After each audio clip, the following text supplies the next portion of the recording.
इसी बीच एक और बड़ी खबर सामने आ रही है। चुनावों में हार के बाद कांग्रेस की समीक्षा बैठक बुलाई गई है। भोपाल में कांग्रेस दफ्तर पर ही होगी ये समीक्षा बैठक। पूर्व सीएम कमलनाथ का बयान भी इस बाबत सामने आया है। उन्होंने कहा है कि सबसे चर्चा करके हार की समीक्षा की जाएगी। कमलनाथ का ये बयान।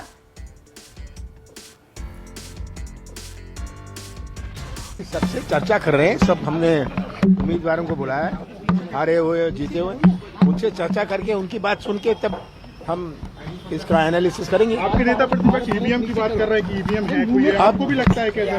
देखिए, अभी सबकी बात मैं सुन लूं, ऐसे मैं चर्चा करूं, ऐसे मैं एक फैसले पर आ जाऊं, ये सही नहीं होगा। सर, आपके मुताबिक क्या हुआ सर? इतनी कम सीटें, आप जीत का दावा। देखिए, ये तो आप लोग भी जानते हैं क्या माहौल था, तो मेरे से क्यों पूछ रहे हैं? आप पब्लिक से पूछिए।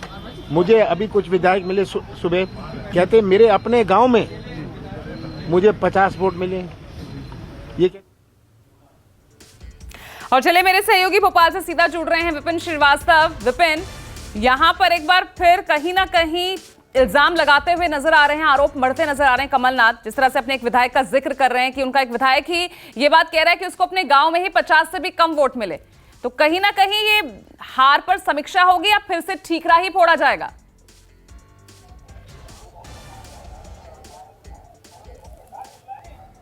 बिल्कुल बिल्कुल पूजा, देखिए वही होता है कि जब नतीजे आते हैं तो इस तरह के सवाल उठते हैं। पीसीसी का भोपाल में कार्यालय में आप देखेंगे तो बड़ी संख्या में यहाँ पर जो तमाम जो विधायक है कांग्रेस के, जिन्हें हारे हैं जो जीते हैं, वो यहाँ पहुंचे हैं। और देखिए, कमलनाथ अंदर हैं और अब बस बैठक शुरू ही होने वाली है और इस बैठक में ये तय किया जाएगा कि आखिरकार हार की वजह क्या थी। लेकिन कमलनाथ का जो बयान अभी सामने आया है वो ये बताता है कि कहीं ना कहीं वो ये कहना चाह रहे हैं कि ईवीएम को लेकर सवाल कर रहे हैं, क्योंकि 50 एक गांव में ऐसी जगह जिनका जिक्र किया उन्होंने कि 50 से ज्यादा ही वोट नहीं मिले, तो इस बात का सवाल कर रहे हैं कि ईवीएम में कहीं कोई गड़बड़ी हुई है।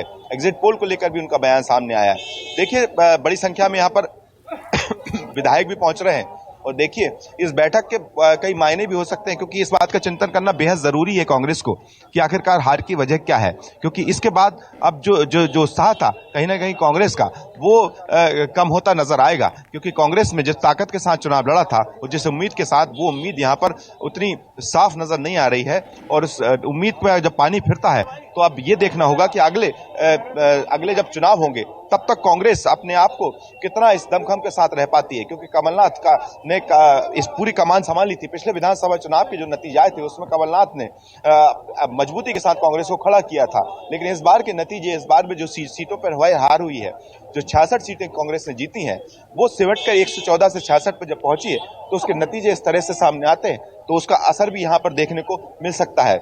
इसी के साथ यहाँ पर कांग्रेस के तमाम विधायकों को बुलाया गया है। हारे और जीते विधायक यहाँ पर पहुंचे हैं। अगर आप चले, ठीक है विपिन, वक्त थोड़ा सा कम है, आप बने रहेगा हमारे साथ। लेकिन देखिए, अब यहाँ पर एक तरफ पर्यवेक्षकों के नाम को लेकर चर्चा होनी है। बीजेपी जल्द ही वहां भेजेगी, विधायक दल की बैठक होनी है, सीएम का नाम है वो तय होगा। और वहीं कमलनाथ या ये कहें जो कांग्रेस जहां जहां हारी है, इन तीनों ही राज्यों में अब गहन चिंतन मंथन में जुट जाएगी। इसी के साथ एक छोटे से ब्रेक ले रुक रहे हैं, देखते रहेगा न्यूज़ 24।